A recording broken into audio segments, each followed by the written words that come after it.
All right. Thank you all for joining in today for the third part of our STEM summer series. Really looking forward to our topics today. We'll be talking about project management as well as rotational programs. My name is Paul Flournoy. I'm a career coach with the Career Center, primarily with STEM students and engineering students, but also work with MHS students. So if you're not one of those majors, feel free to still reach out if you'd like to talk to me. All of our coaches are assigned to every major, so you're covered, but feel free also, that list is not limited. So if you see somebody that you would like to talk to that isn't under your major, feel free to reach out, send an email, and just say you'd like to schedule an appointment. We'd be more than happy to talk with you all at any time. So we're working through the summer, so don't worry, you're not bothering us. We'd love to talk to you and love to hear how things are going. So again, thank you all for joining this third part. So the first two were the last few weeks covering in June. And so today our agenda is going to look a little bit like this. So we're going to start with talking a little bit about project management, what it is. I'll give you a little analogy, and then we'll roll into rotational programs. Again, very similar to talking about project management. It'll be an overview. Just kind of give you an example, let you understand a little bit about what the term means, what the role is, and how to get involved there. Then we're going to transition into some tactical ways that you can have a productive summer. So right now, with everybody in quarantine and people working from home, there's a few different things that you can do to really get ahead this summer. And it's not at a loss. This summer isn't a wash yet. So you still have time to do things to get ahead of the game and connect with employers and try to get ahead of your professional development. So definitely looking forward to talking about that a little bit. And so we'll also talk about tracking your progress, just an organizational piece to think about how we can stay organized while trying to reach out to different employers, maybe in different areas with different companies, and the best practices there. A little note there, just to get things started. People think differently, right? And I'll mention this when we get to that slide, but don't think that the way we have it set up in these slides is the exact way we want you to set it up. We want you to have your organization set up the way you think and you perceive things. So however you see fit, if you find things that you like about our setup, great. If not, awesome. It's just to get the conversation started and really to just help get the structure down a little bit. Then we're going to roll into some similarities and differences between project management and rotational programs, and then just some closing thoughts. So to wrap up the session, I will be staying on after, so feel free to ask questions. You can either put them in the chat or feel free to turn on your mics if you'd like, no need. Or I'll stay on a few minutes after questions if you want to stay on. Wait for a few students to trickle off the Zoom call, or you can always email me. My email is my name here, so feel free to use that, write that down, or you can find it on the website, the Vanderbilt Career website as well. So really look forward to hearing from you all after this session.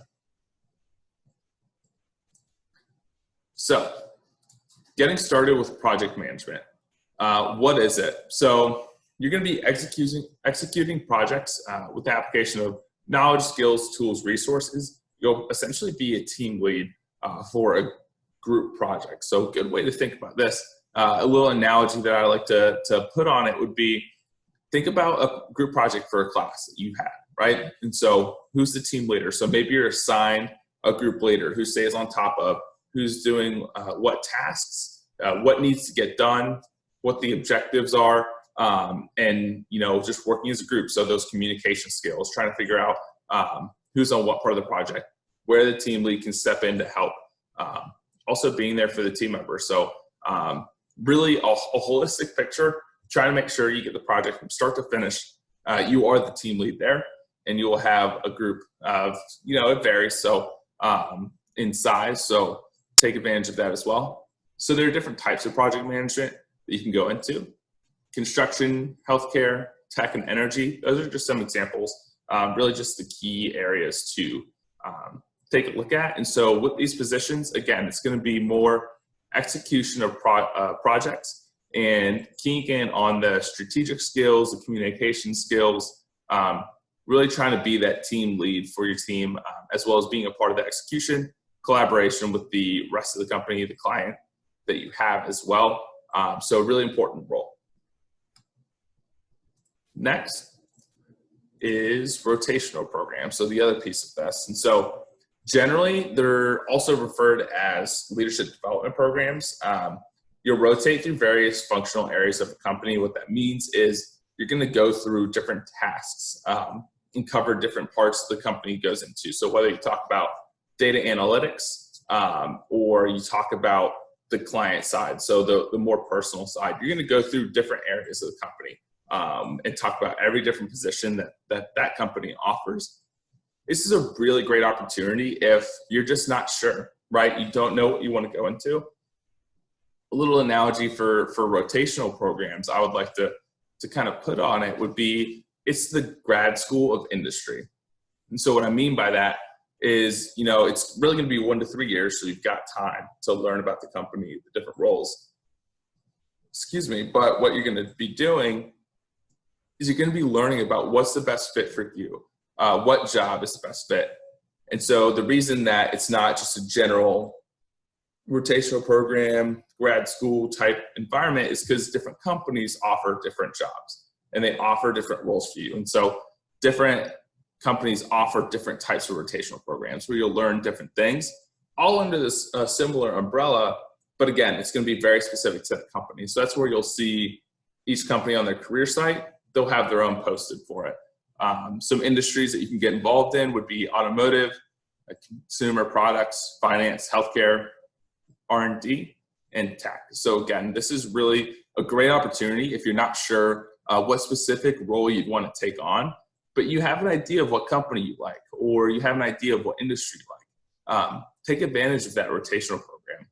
One of the biggest positives coming out of rotational programs is that network.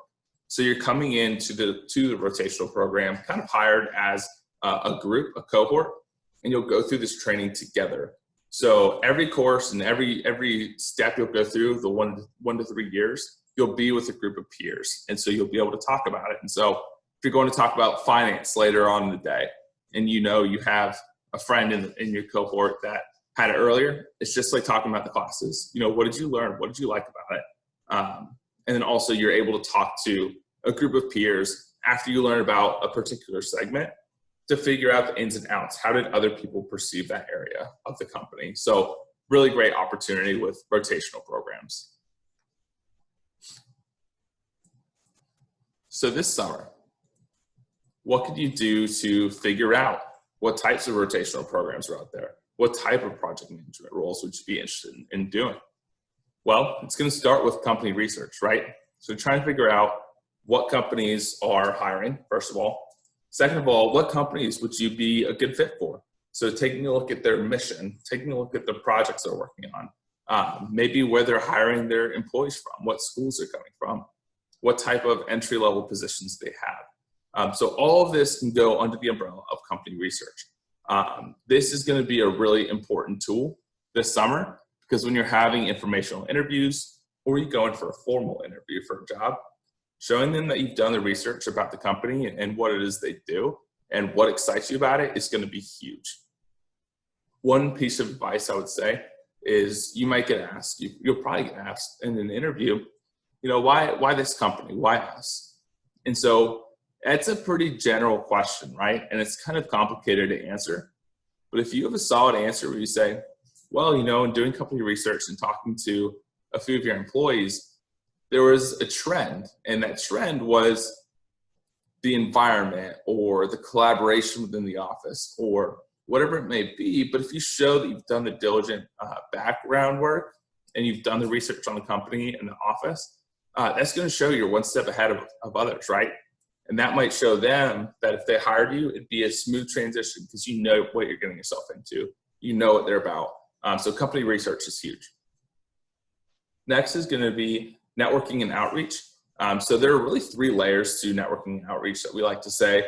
Your closest network is going to be your family, friends, and peers. And so that's going to be your classmates, your family members, your relatives, your neighbors, so whoever lives down the street from you as well, a part of that umbrella. The next layer is going to be Vanderbilt alumni. So one of the best things you're getting out of this education at Vanderbilt is going to be that network, right? So awesome alumni who are working in great jobs with great companies, maybe starting their own companies, right? So using that Vandy network is going to be big as well. The third is industry professionals in general. So they might not be related to you at all. They might not live on your street. They might not be a relative. They might not have gone to Vanderbilt. This is a little bit intimidating to some, just because with no connection, it's hard to make that connection via email.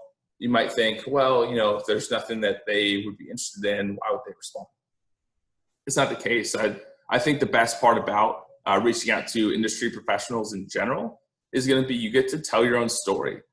There's no assumptions coming out of it, like, oh, they're a Vanderbilt student, so they must be a great candidate. They're already thinking that, right? Which you are. But you don't really get to tell your own narrative sometimes. And with reaching out to employers who have no connection to you, it's really great to have that initial conversation to learn more about them and maybe their undergrad experience. Having that compare and contrast is also great. So take advantage of people who might not have a connection to you yet. You'll never know what you find. A good story I like to tell is when I was applying to this current role, I was able to connect with one of my current colleagues now over hockey. So I'm a really big hockey fan. So during the interview, it came up that this particular person was from Pittsburgh. And so they were a Pittsburgh Penguins fan. So we were able to connect on that when we had no initial contact, no initial connection with the different undergrads. We don't live on the same street. And so making that connection was really awesome.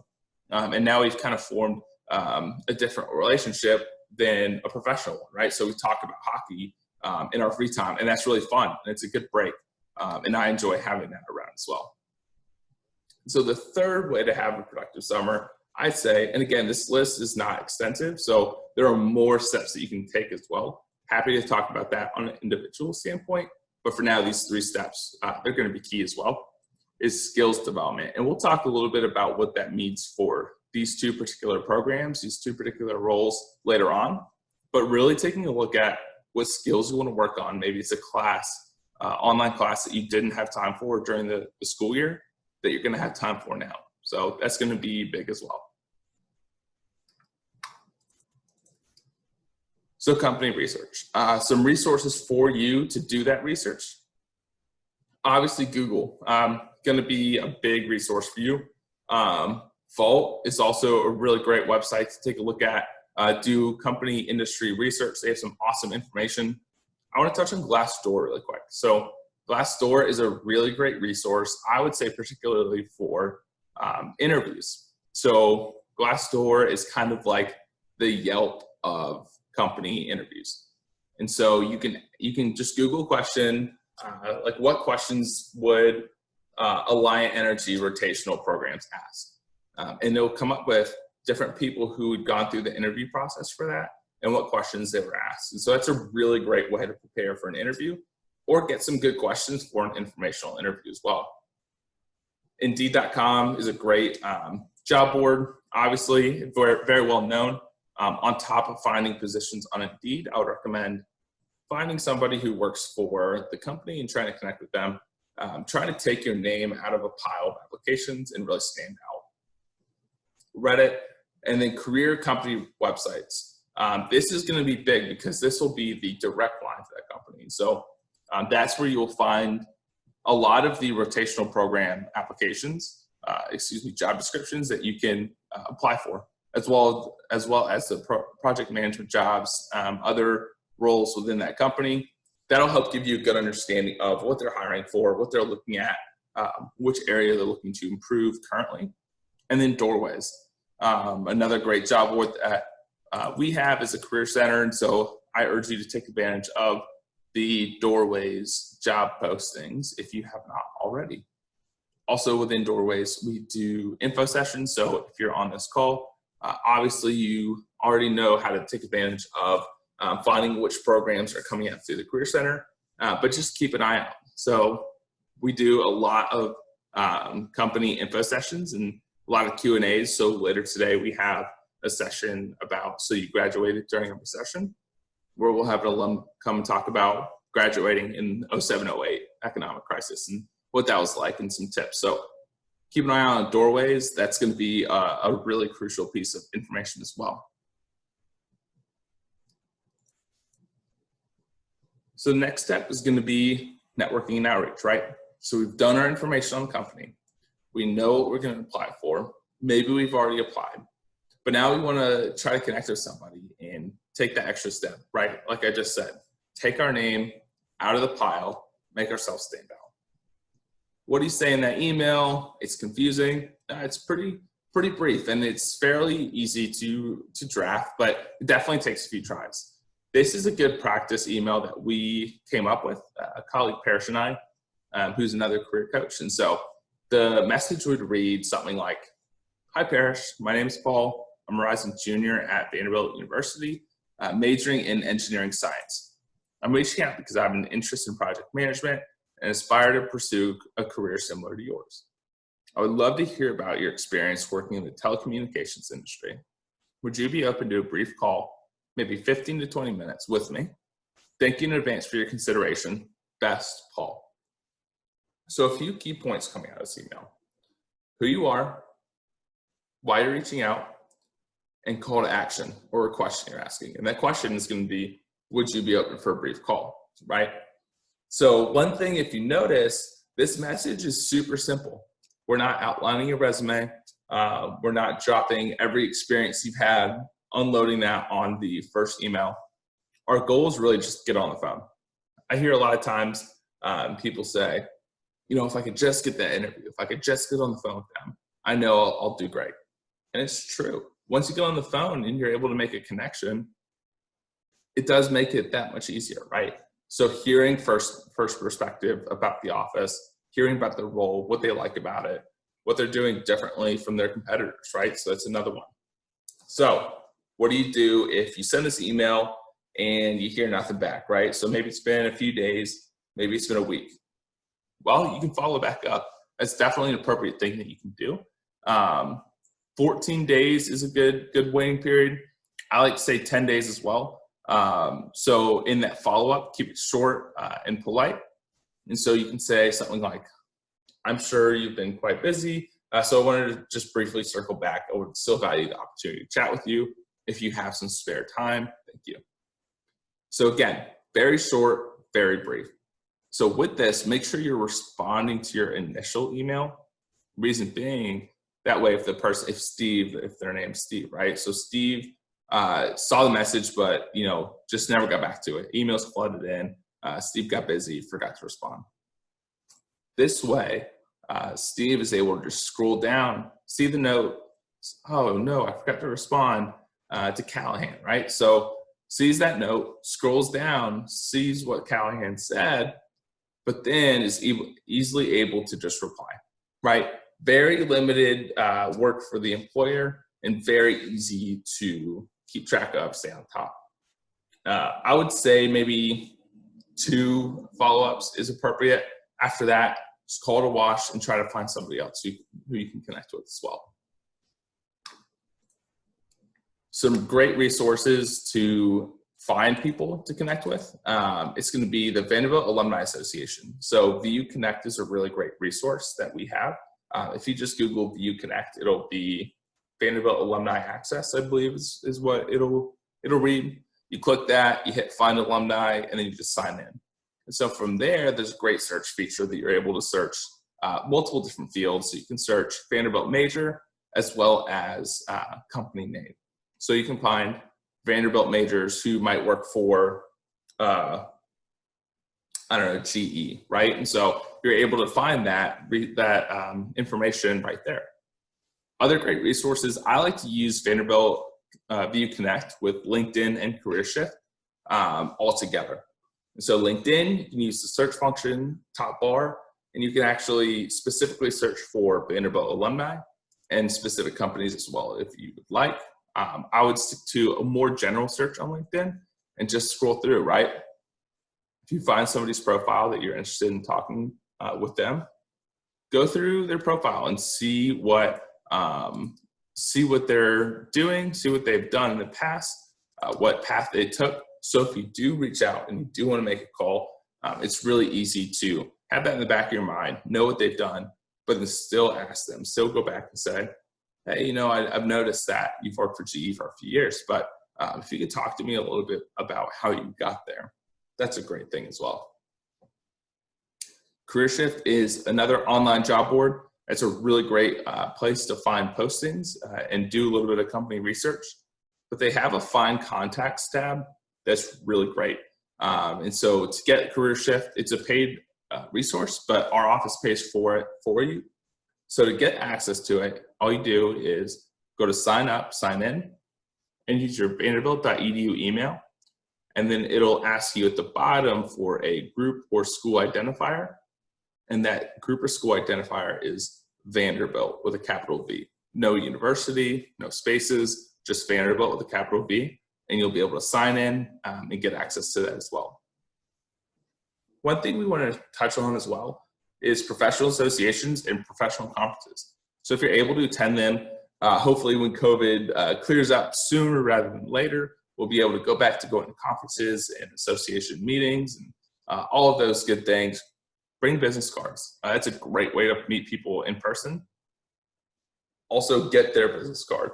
So if you get somebody's business card, you always want to send them a thank you email after you meet them and say how great it was to have a conversation, and you look forward to another one coming up.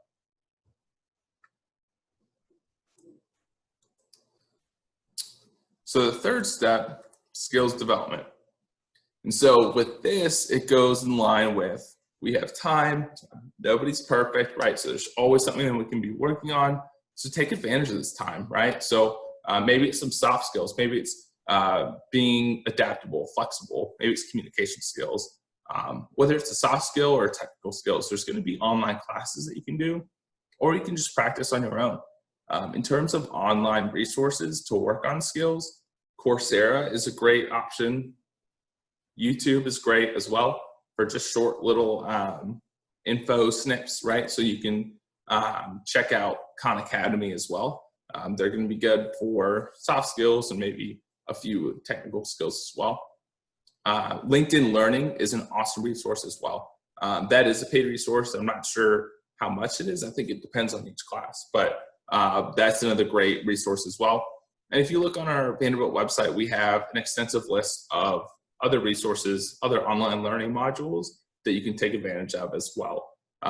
So again, this summer is a great opportunity to fill that time with that technical skill or that soft skill that you didn't really have time to practice with the rigorous Vanderbilt academic schedule. So again, taking advantage of that is going to be great. So tracking your progress. This is when earlier on in the presentation, I talked about different people organized different ways, right? So taking advantage of Excel is going to be great. If you were in one of the two previous sessions, you probably know what this looks like a little bit. But for those of you who are new, this is a great way that I like to stay organized. So how I read this is it goes left to right, company name, category, which is just like industry, career site, key skill and experience. So with this, it goes back to skill development, right? So maybe a job posting has different skills it lists and you need to work on one or two. Take advantage of it. Go find a Coursera course on it, or go YouTube, a little short video on it. But stay on top of it through Excel. Networking contact. Who was the contact you found? Was it on CareerShift? Was it on LinkedIn? Who was it? What's their email? And so these next two columns are going to be key. Date connected and follow-up date. So for date connected, what I like to do is if I've sent the email but have not heard back, I'll highlight that cell red, right? And so when I'm first sending outreach emails, everything's going to be red, which is fine. What this tells me is when I check it every day, I'm going to wait for that 10 to 14 day window to do a follow-up. And so when I do the initial email, I'm going to put the follow-up date 10 to 14 days in that next column, just in case. It's a placeholder. But once they respond and we get that time, they say, yeah, sure, next Tuesday works. The second you get that time that you're going to hop on a 15 to 20-minute phone call, highlight it green, and then change the follow-up date to NA. Unapplicable, don't worry about it, you can delete it. I have an empty cell, whatever you like.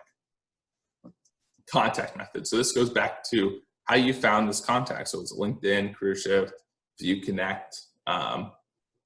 And then when you do get that response, put that info call date right there. And with every single call that you have, always send a thank you message within 24 hours. That's going to be key. That's going to help you stand out as well. It's something that's not expected, but it's kind of hoped for, right? So if you took time out of your day to give somebody a 15 to 20-minute, 30-minute call, just a short, brief thank you email. Hey, Steve, I really appreciate you taking the time yesterday to speak with me.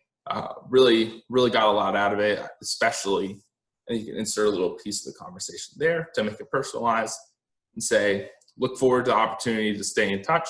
Have a great rest of your week. Paul. That's all you need. Again, brief, simple, easy. And then maybe you have a notes column. Maybe you talk about, like this company because of blank. Steve said this office does this. Casual Fridays plus. So you can put your note section, whatever you find best for you. And so again, as a whole, this Excel sheet, structure it how you would best structure it. For me, I like to switch up and not have a categories tab, and I like to have one different sheet for each category. So that way I know if I'm in one sheet, everything there is oil and gas, or everything in the next tab is tech, right? So I kind of have things separated, so it's just easier for me. I don't have 50 rows, I have maybe 5 to 10, a little bit easier. So however you see best is good for you, that's good for me. And again, if you want to talk about how to have an individualized plan and organizational structure, feel free to schedule an appointment. We're more than happy to talk about that as well, even if that's a short, brief conversation.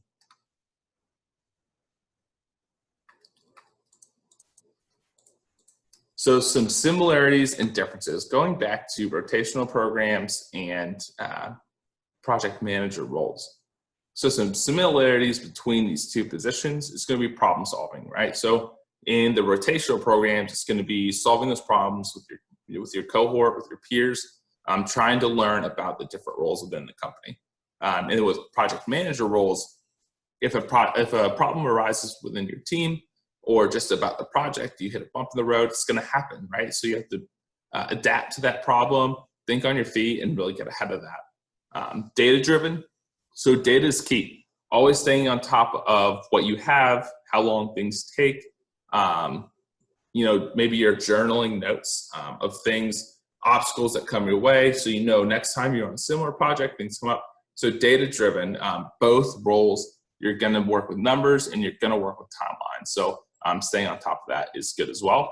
That's going to play into your skills development. So maybe you want to take a class in SQL or some other programming language, right? So taking advantage of the time now to sit down and learn those.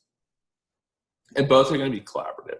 So like I said, with both programs, both roles. So rotational programs, you're in that peer cohort environment. You're going to be communicating, you're going to be talking about what you learned, about what you enjoyed, about what the problems are. And with project manager, you're going to be leading a team. You're going to be working on a team. So talking to your teammates, what's going on, what can you do, what are you doing, making sure everybody's on the same page, that's going to be similar. Some differences, they're going to be technical skills. So you'll probably need a little bit more technical skills with program manager roles, and the reason being is just because you're on a specific project, you're on your team, you're in your role, whereas rotational programs, it's more of, I don't want to say surface level, but you go less in depth than you would with the project manager because you're covering such a wide range of topics and areas. So technical skills will probably be a little bit deeper for project managers. The community piece, you're on a team of 4, 5, 6 versus you're in a cohort. So the network you get when you're hired through a rotational program is going to be much, much bigger than if you're individually hired on as the project manager. It's not a community, right? So it's not a cohort feel. So it's one versus group. So that's going to be a little bit different. Whereas when you go in with a rotational program, you're going to have that cohort that you know people around you. They're going through the similar experiences. So yeah. And then exposure. Like I said, rotational programs, a little bit more surface level, a little bit less in depth than when you're in a particular project management role. Again, that's just because you're learning. You're learning about the different roles within the company, the different areas within the company. So they really want to give you a wider range of exposure, whereas the project manager is a deeper understanding of exposure within a narrowed scope. So with that, that is the end of the presentation. Next step for you all would be check out the Career Center websites for those resources that I was mentioning. Also go to Doorways. We have info sessions scheduled. You can also sign up for a coaching appointment if you want to talk about a more personalized, individualized approach. I really look forward to talking to you all about that approach, more so about these programs as well. If you have any questions, I'll be on the call. Otherwise, it was awesome to talk with you all today, and thank you for joining.